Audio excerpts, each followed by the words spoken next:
Assalamualaikum warahmatullahi wabarakatuh. Gimana kabarnya anak-anak? Sehat semuanya ya.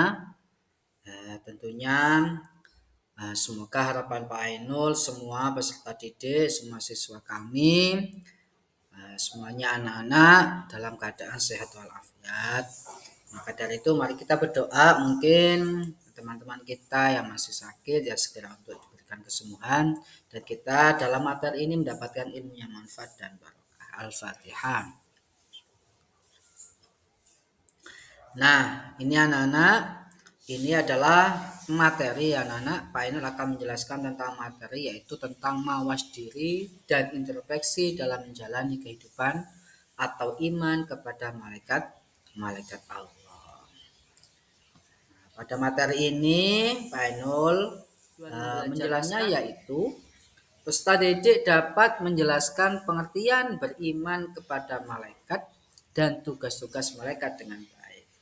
Artinya pada kegiatan ini anak-anak, untuk materi ini anak-anak tujuan pembelajarannya yaitu dapat menjelaskan pengertian beriman kepada malaikat dan juga mampu menjelaskan tentang tugas-tugas malaikat dengan baik.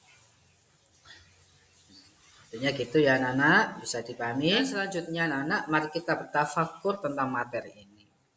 Allah menciptakan dua macam makhluk di dunia ini, yaitu makhluk yang bisa dilihat dan yang tidak dapat dilihat oleh mata.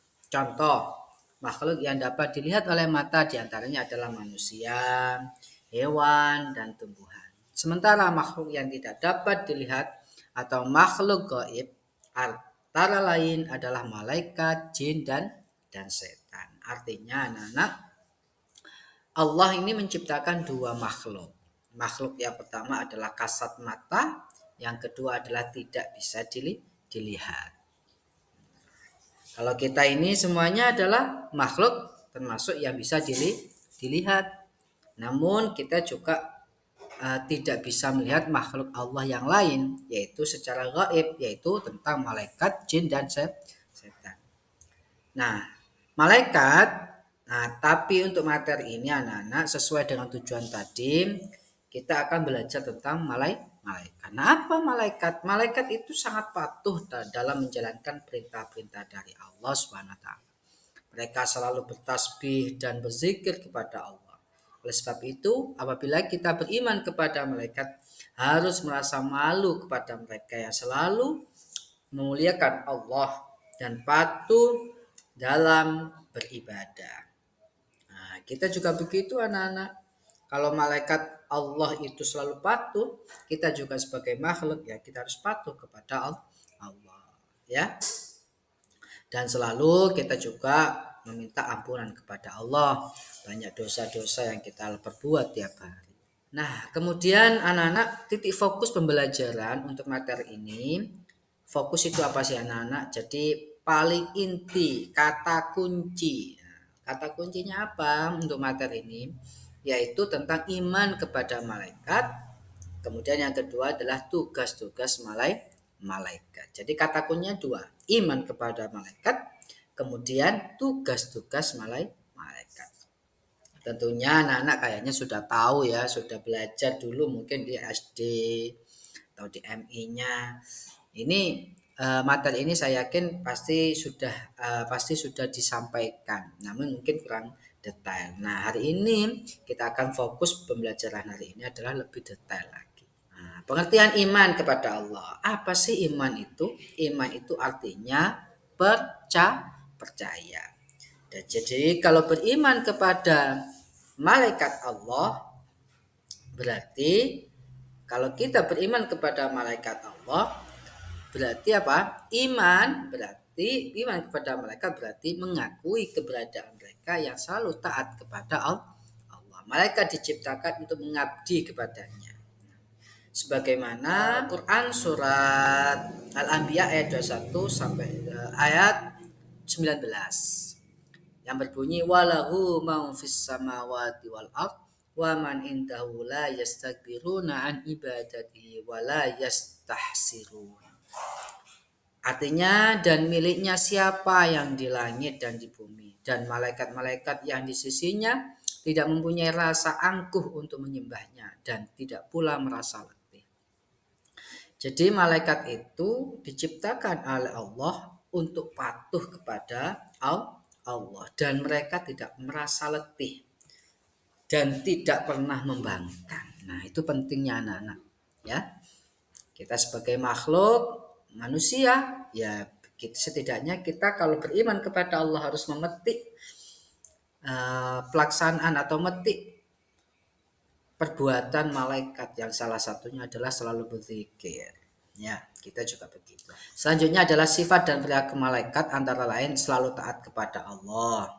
Sesuai kehendak Allah, malaikat dapat berubah wujud. Jibril pernah mendatangi Nabi Muhammad SAW dengan menyamar seperti sahabat dengan nama Dihyah Al-Kalbi. Nah, gitu ya. Jadi malaikat juga bisa berubah wujud.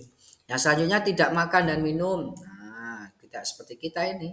Kita kan sebagai makhluk manusia ya. Tapi kalau malaikat ini adalah makhluk gaib yang tidak pernah atau yang tidak butuh makan dan minum. Kemudian tidak berjenis kelamin. Tidak pernah berhenti dan letih beribadah kepada Allah. Senang terhadap majelis zikir. Mendoakan hamba yang menunggu sholat berjamaah. Kalau para malaikat itu adalah selalu senang terhadap majelis zikir, berarti setiap kita melaksanakan berzikir itu ada para malaikat yang selalu menunggu kita. Cuman kita tidak tahu ya. Selanjutnya adalah tugas-tugas malaikat. Nah, malaikat Jibril menyampaikan wahyu kepada Nabi dan Rasul. Yang kedua, malaikat Mikail memiliki tugas sebagai pengatur kesejahteraan makhluk. Artinya ini tentang rezeki. Malaikat Israfil tugasnya apa? Meniup trompet atau sangkakala. Ini pada waktu hari kebangkitan di padang mahsyar. Yang keempat, malaikat Israel memiliki tugas mencabut nyawa. Yang kelima adalah malaikat Munkar memiliki tugas bertanya kepada orang yang berada dalam kubur. Nakir, malaikat nakir sama seperti Munkar, yaitu bertugas bertanya kepada orang yang berada di alam. Selanjutnya adalah malaikat Raqib, semua pekerjaan yang baik pada setiap manusia sejak akil balik sampai akhir hayat dicatat oleh Raqib. Kalau Raqib adalah pekerjaan yang baik. Kalau malaikat Atid, semua pekerjaan buruk. Nah, semua pekerjaan buruk ini dicatat oleh malaikat Atid. Kemudian selanjutnya adalah malaikat Ridwan, yaitu tugasnya adalah menjaga dan mengatur kesejahteraan penghuni surga. Yang ke-10, malaikat Malik yang disebut juga Zabaniyah, yang bertugas menjaga dan mengatur siksa azab bagi para penghuni neraka. Nah, anak-anak, kalau kita sudah tahu tugas-tugas malaikat yang menjadi makhluk Allah, yang menjadi perintah Allah untuk melaksanakan tugas-tugasnya, maka kita sebagai manusia, sebagai makhluk, kita harus mencerminkan perilaku yang beriman kepada malaikat. Yang pertama apa, anak-anak? Selalu memohon hidayah kepadanya dan bersyukur dengan cara berbagi ilmu dengan orang lain. Jangan di masjid ya. Kemudian yang kedua, berusaha secara maksimal dan bertawakal penuh kepadanya untuk mencari rezeki. Jadi rezeki itu perlu dicari anak-anak, tidak datang sendiri. Meskipun para malaikat itu ada tugasnya membagi rezeki. Maka kalau usahanya besar, mungkin usahanya besar, kemudian pintar mengolah, ya maka rezeki itu lebih banyak nanti dikasih kepada oleh para malaikat. Yang kedua adalah beriman kepada malaikat Israfil. Ini perilaku yang dapat diwujudkan adalah selalu mohon kepada Allah agar diselamatkan dalam menghadapi musibah. Kemudian selanjutnya cerminan perilaku beriman kepada malaikat, berusaha mempersiapkan diri untuk menghadapi kematian, ya, dengan berdoa agar terhindar dari siksaan sakaratul maut. Yang kelima, selalu mohon kepada Allah agar dilapangkan di alam kubur dan diri. Kemudian selanjutnya adalah mewujudkan niat dan perbuatan baik sebagai cerminan beriman kepada malaikat Raqib dan Atid, ya. Kemudian selanjutnya cerminan beriman kepada malaikat Atid dapat mewujudkan dengan menjauhi niat buruk, ya. Kalau niat buruk kita harus menjauhi itu. Karena apa? Malaikat atid ini akan mencatat kalau kita melakukan perbuatan yang buruk.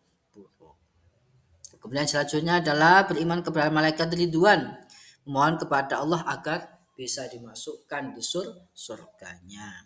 Kemudian yang kesembilan, cerminan beriman kepada malaikat-malaikat adalah memohon kepada Allah agar terhindar dari siksaan api neraka. Jadi anak-anak, inilah materi kegiatan-kegiatan kita nanti pada kegiatan berikutnya tentang materi ini, atau mawas diri, introspeksi diri dalam kehidupan sehari-hari. Ini cerminan untuk berperilaku beriman kepada para malaikat. Bisa dipahami anak-anak ya? Nah, terima kasih atas waktunya anak-anak bisa mendengarkan materi dari Pak Ainul. Ini sebagai bahan materi kita selanjutnya di kegiatan berikutnya. Terima kasih. Assalamualaikum warahmatullahi wabarakatuh.